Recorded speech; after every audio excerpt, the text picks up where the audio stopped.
Welcome to DHN. I'm your host, Wade Teamer. In this video, we are going over the latest from the XDC network news feeds, as well as some global stories from around the world. First, I want to propose a question to the Digit Hustlers. What are the top 3 coins you're looking to hold for 2023? Let us know down in the comments, and let's get to the news. Starting with a new set of POS airplane terminals coming from Wadzpay. Now, Wadzpay is a native XDC token. This relationship was formed in January of this year. Back in April, developers said that 6 months from then, we would see the introduction of Wadzpay's terminals coming to airports around the world.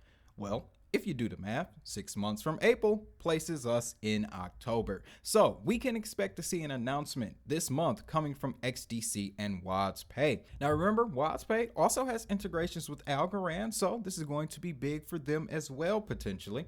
Another thing to consider here is that Wadzpay operates in Africa, which is a hotbed right now for crypto payments. According to a report by blockchain analytics firm Chainalysis, retail users make up the bulk of crypto-related activities in sub-Saharan Africa. Institutional presence in the region is smaller than in other countries, but retail volume on the continent is largely driven by economic factors such as the need for wealth preservation. This is because the currencies of many of these countries have suffered decades of devaluation against the US dollar. So this is the landscape that Wadzpay and XDC are operating in when it comes to Africa. With Wadzpay being a retail application, they've placed themselves in a market with the perfect value proposition.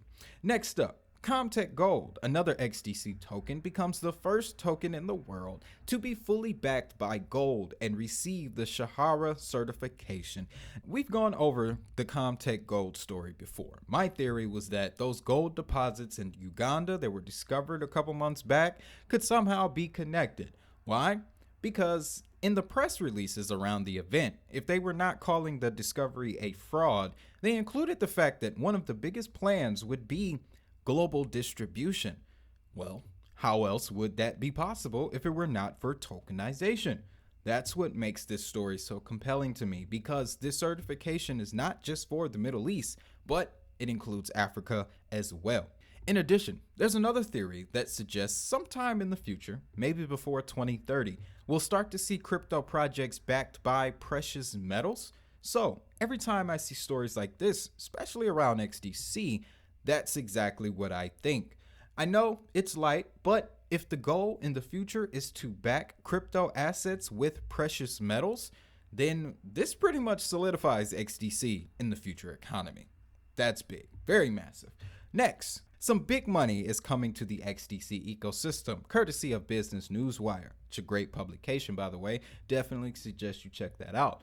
But XDC secures $50 million in funding from LDA Capital for ecosystem development. The founders of the XDC network have leveraged a portion of their personal token allocations to secure a $50 million commitment from global alternative investment group LDA Capital to accelerate the expansion and development of Layer 2 projects across the XDC ecosystem. This will also facilitate network adoption and real-world utility. LDA will support and fund new ventures and entities laser-focused on increasing network adoption amongst retail and institutional participants. According to the man himself, Ritesh Kakad, our collaboration with LDA will usher in a new and exciting period in the XDC network's history by enabling unprecedented growth of the Layer 2 ecosystem across various use cases, with an emphasis on bringing ever more value to the TVL statistic. This will also cover dApps, DEXs, TradeFi, DeFi, and other advanced products, filling the gaps between traditional and decentralized finance. So we got more growth coming to the ecosystem. If we don't see stories like these, guys, I would be a lot more concerned at that point. But XDC, still a young project, still building, and I feel it's really good that we get in so early on a project so powerful. Next, folks, we're going to land the plane with something cool. Crypto vending machines. Yeah. So on September 29th, it was announced that Wadzpay listed and integrated the XDC coin into their ecosystem. iVend is a company that produces vending machines for customers to purchase goods or items using cryptocurrencies. I don't know how you all feel about crypto payments, but some say they take away value from a project. That I can't agree with because you got to think about it. Why would the valuation of a coin or token be diminished by extra usage? If anything, I think it would increase in value, which is what we want. Perfect example here. We all want XRP to beat the SEC, drive the price up to 526 or 29 or whatever that number is, then we'll be happy.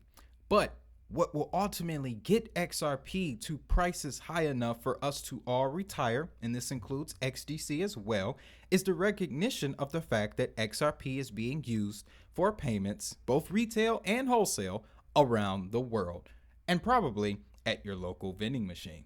Now, about a month or so ago, XDC hosted a major blockchain hackathon in India. Well, the event was an astounding success. What this will do is increase the influence of XDC in India. We should expect to hear about a few brand new applications coming to the network. I like to keep my eye on India because that is literally the largest retail market in the world.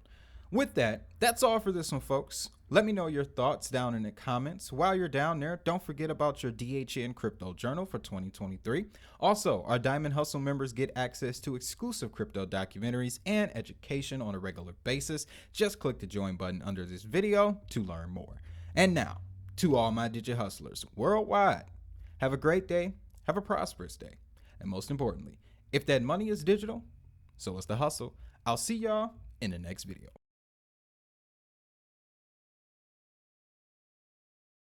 So you open the door to everyone's favorite topic across national TV, Which is, cryptocurrencies. all right?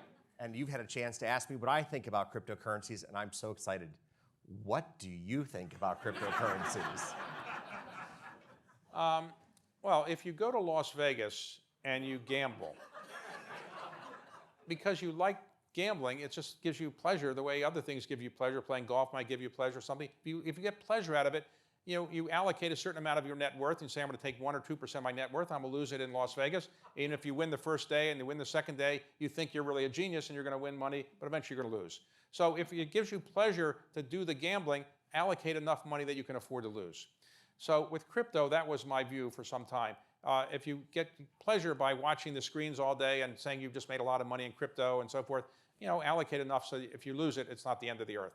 I now think that crypto is not going to go away the way some people have thought. And while you can argue it's worthless in some respects, many things that people buy are maybe worthless. I would say that it's clear that many people, and many have a view of libertarian view of life, or maybe more conservative view of life, and they tend to be liking this kind of thing that's anti-government. The government doesn't control it. They want to have some of their assets in things that the government can't control or know what they're doing. And increasingly, they've lobbied Congress pretty effectively to keep Congress from over-regulating this industry, and I don't think it will be over-regulated. But think about this. If you're a Chinese wealthy person today, you saw what happened to the Russian oligarchs. Their assets were, let's say, more or less confiscated. If China were going to invade Taiwan, I don't know that it will, and you're a Chinese entrepreneur, are you worried that somebody's going to take away your assets? So how can you be sure you're not going to lose everything?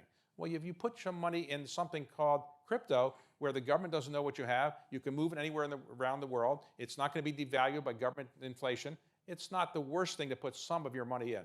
Now, I have not invested in any cryptocurrencies, but I have invested in my family office through companies that service the industry, because I think the industry is not going away anytime soon. And I can't pick which of the 18,000 cryptocurrencies are going to work, but I think the industry is not going away. I also, the final point is, as a general rule of thumb, with some exceptions, if you follow what young people are doing, you're probably going to see economic trends follow. People who are in their 70s don't usually start economic trends, really.